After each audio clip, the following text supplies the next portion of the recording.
There's nothing quite like the drama and spectacle of an auction. 5,000.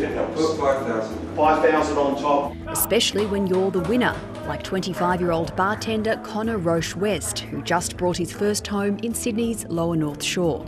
Absolutely chuffed, obviously first place. So extremely excited, been looking for absolutely ages it feels like.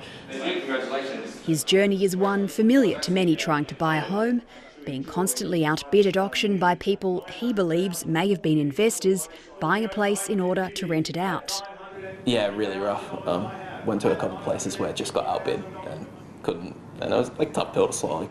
Connor was lucky that he had financial help from his parents and says with the state of the housing market, it's just about the only way young people can afford to buy their first home. Without it, it's damn near impossible. It's a tough time for first home buyers, according to economics professor Rachel Villeforge. If a young person is looking to buy today, that young person would be facing much higher house prices than, say, 10 or 20 years ago, and also facing much higher interest rates than several years ago. How much higher? Well, in March, house prices grew nationally by 0.6% in the 14th straight month of growth. But if we look at changes since the start of COVID, prices have jumped by 33% nationally and almost 60% in some cities like Perth. That's despite 13 interest rate hikes.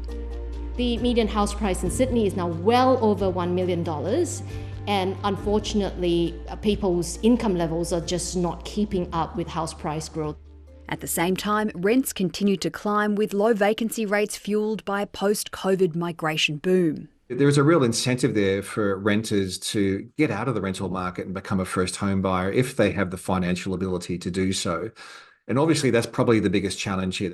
But despite cost of living pressures and rising house prices, property investors or landlords are flooding back into the market, with lending to them up 20% over the past year. So now almost 4 in 10 people taking out mortgages are landlords. So we are seeing investors overrepresented in the marketplace at the moment, at least proportionally. CoreLogic's Tim Lawless says at the moment investors will need to be in a strong financial position in order to buy another property. So what we might be seeing in the investor sector is subsequent investors, those that have some equity behind them, some savings.